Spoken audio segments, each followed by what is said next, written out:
Assalamualaikum warahmatullahi wabarakatuh. Alhamdulillahirabbil alamin. Wabihi nasta'inu ala amrid dunya waddin wa ala alihi wa sahbihi ajma'in. Asyhadu an la ilaha illallah wahdahu la syarikalah wa asyhadu anna Muhammadan abduhu wa rasuluh la nabiyya ba'da. Allahumma shalli ala Muhammad wa ala ali Muhammad amma ba'da. Saudara-saudara pemirsa TV Tausiah yang dirahmati Allah, alhamdulillah segala kenikmatan kita rasakan sepanjang masa dan mudah-mudahan kita menjadi orang yang mau mengerti, mau bersyukur pada Allah karena sedikit sekali di antara hamba Allah yang pandai mensyukuri nikmat itu. Wa qalilum min ibadiyasy syakur, sedikit sekali di antara hamba Allah itu yang pandai bersyukur.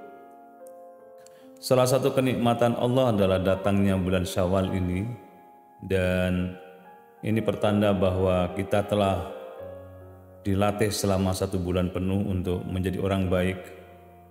Pikirannya baik, ucapannya baik, terkendali, terkontrol, perilakunya terjaga secara sempurna, dan insya Allah sekujur tubuh kita akan menjadi terlatih, terbiasa dalam kebaikan.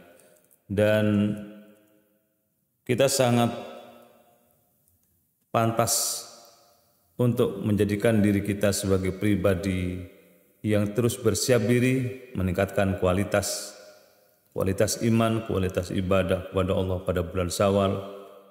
Karena sebenarnya arti Syawal adalah peningkatan, sementara Ramadan adalah bulan latihan, meningkat dalam hal kualitas ibadah, kualitas iman dan keyakinan kita kepada Allah Subhanahu wa taala.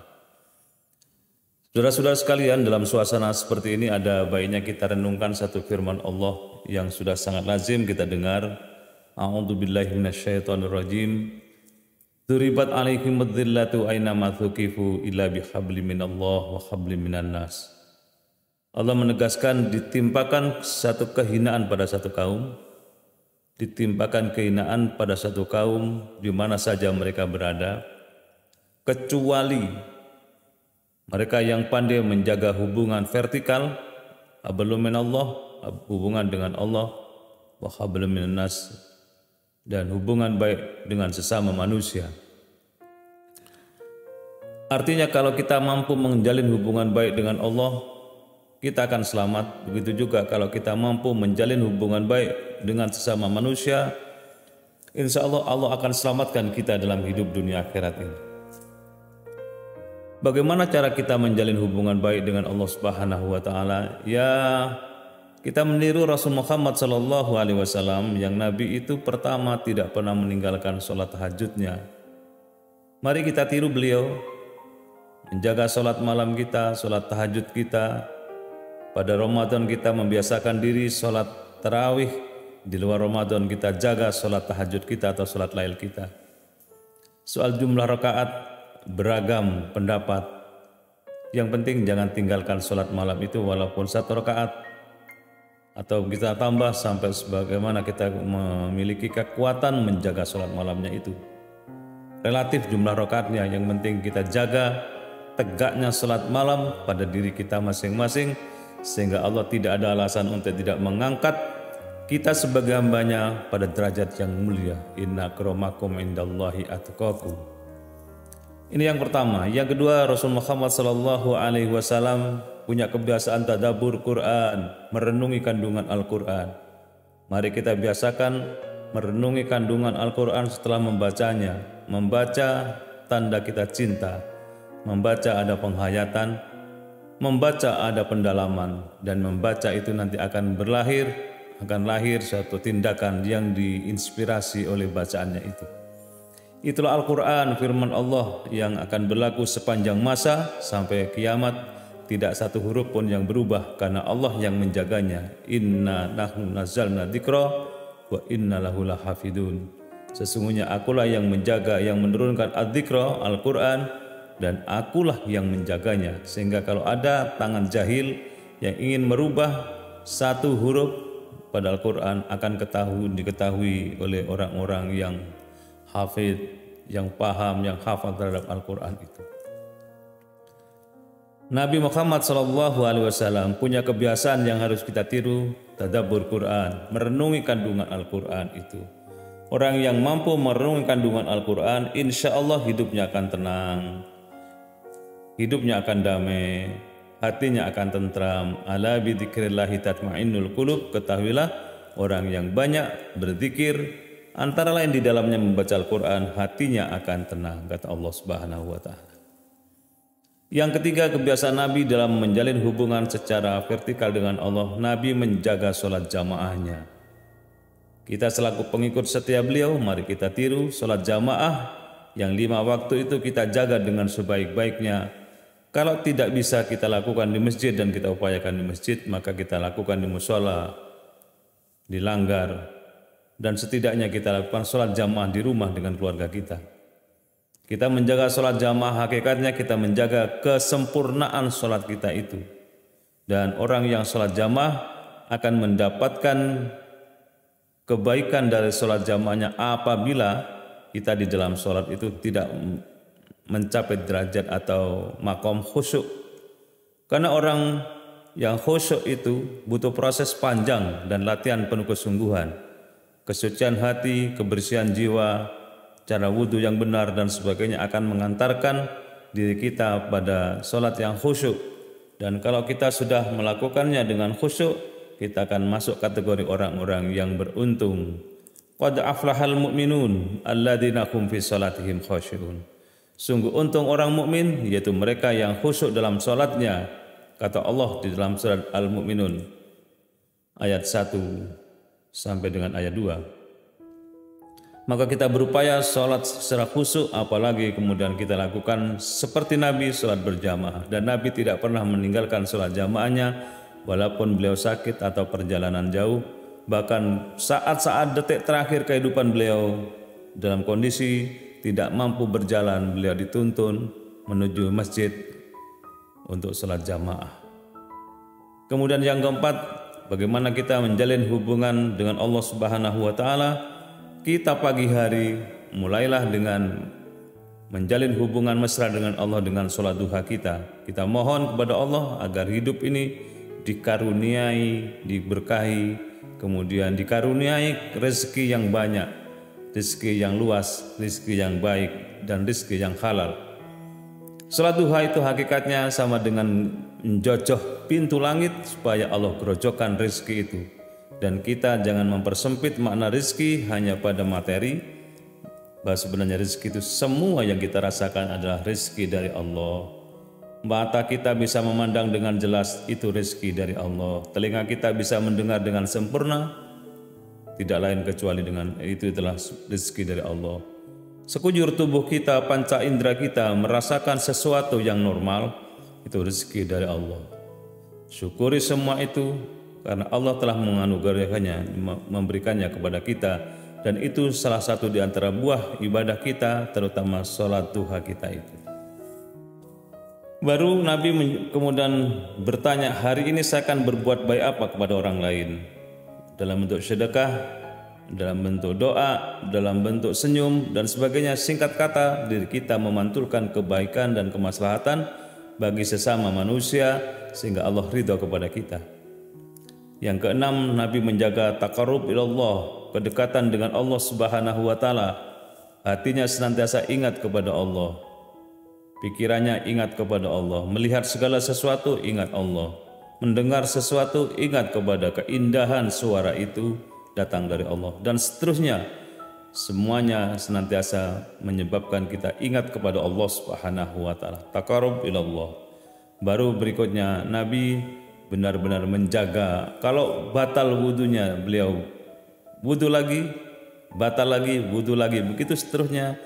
Itu artinya diri beliau selalu terjaga kesuciannya secara lahir dan batin, secara fisik dan kejiwaan. Kalau kita menjaga seperti itu, maka betapa indahnya sewaktu-waktu Allah panggil kita dalam keadaan suci dari hadas kecil dan besar, dan insya Allah kematian yang husnul khatimah. Dan yang ketujuh, Nabi punya kebiasaan dalam rangka menjaga kemesraan dengan Allah Subhanahu wa Ta'ala. Beliau dalam mukasyafah, artinya menyatu antara beliau dengan Allah sebagai pencipta dalam kehidupan sehari-hari, tidak pernah renggang apalagi meninggalkan Allah. Di dalam referensi tasawuf, orang yang lupa kepada Allah adalah sebuah dosa. Maka hati-hatilah kita jangan sampai berdosa walaupun sekedar lupa kepada Allah Subhanahu wa taala. Ini yang pertama, duribat alaihimud dhillatu aina mathuqifu illa bihabli minallah. Ini yang pertama. Akan ditimpakan kehinaan kepada satu kaum di mana saja mereka berada kecuali yang mampu menjalin hubungan dengan Allah Subhanahu wa taala. Wa habli minan nas, dan menjalin hubungan baik terhadap sesama manusia. Manusia itu memang unik, kadang-kadang ada yang lemah lembut, ada yang kasar. Kita perlu tahu bagaimana cara menjalin hubungan dengan sesama manusia yang jiwanya kasar, ucap-ucapannya keras, sering nyelekit di hati orang lain. Ada satu resep, hadapilah sikap kasar itu dengan senyuman. Senyuman yang kita tebarkan di hadapan orang-orang yang jiwanya kasar akan meluluhkan jiwa mereka. Dan kekasaran itu kemudian akan menjadi lembut karena senyum yang kita tebar itu. Maka Rasul menyatakan senyummu di depan saudaramu adalah sedekah. Dan orang bersedekah, senyum itu akan mampu meluluhkan hati yang kasar. Bahkan orang yang kasar dengan senyum kita itu akan berubah menjadi orang yang lemah lembut dan menjadikan dia ikut mendoakan kepada kebaikan yang kita lakukan. Itu salah satu di antaranya. Maka hubungan sesama manusia itu hendaknya saling mendatangkan kemanfaatan. Allah cinta kepada hambanya yang suka berbuat baik. Wa ahsinu innallaha yuhibbul muhsinin. Berbuat baiklah, sesungguhnya Allah senang kepada orang yang suka berbuat baik.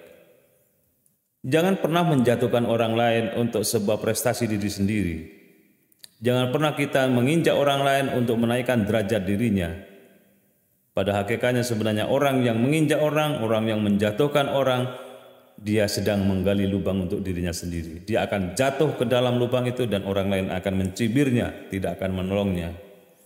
Jangan letakkan harga diri kita terlalu tinggi kalau kita tidak ingin jatuh. Buat tangga ke bawah, jangan buat tangga ke atas kalau kita ingin selamat. Kalau kita meletakkan harga diri kita serendah mungkin, maka kita tidak akan pernah jatuh dalam kehidupan ini, karena orang lain juga kesulitan bagaimana cara menjatuhkannya karena kita sudah berada di bawah. Tapi kalau kita meletakkan harga diri terlalu tinggi, tidak perlu dijatuhkan orang lain, kita akan gampang terpeleset. Mungkin terpeleset karena ucapan kita, mungkin terpeleset karena pandangan kita, pendengaran kita, tingkah laku kita, dan seterusnya. Bisa jadi kita akan jatuh dengan sendirinya karena kita terlalu tinggi dalam meletakkan harga diri itu. Allah melarang kepada kita untuk sombong, karena sombong itu tidak pantas kita sandang. Yang layak menyandang kesombongan itu hanya Allah, dan Allah sangat layak punya sifat sombong itu, karena manusia semuanya bisa ditaklukkan mereka yang sombong itu dengan kesombongan Allah yang jauh lebih dahsyat. Kaum muslimin yang berbahagia dan dimuliakan Allah Subhanahu wa taala, jangan sekali-kali kita sering menganggap orang lain rendah, orang lain remeh karena materi. Orang yang punya tas mahal bermiliar-miliar tidak akan mendatangkan, tidak jaminan bisa mendatangkan kebahagiaan. Orang yang tidak punya tas, yang kalau punya uang cukup dimasukkan sakunya, kadang-kadang bisa gelak tawa, senang dan bahagia. Karena memang tas mahal bukan ukuran kebahagiaan. Begitu juga dengan rumah kita. Rumah yang miliar dan miliar itu kadang-kadang di dalamnya banyak kekeringan jiwa. Orangnya kadang-kadang rapuh karena tidak melakukan kecerdasan spiritual, tidak melakukan hubungan yang baik dengan Allah. Sebagaimana syarat pertama tadi, tidak dihinakan satu kaum. Dan mereka yang diselamatkan Allah itu mereka yang pandai menjalin hubungan baik dengan Allah Subhanahu wa taala.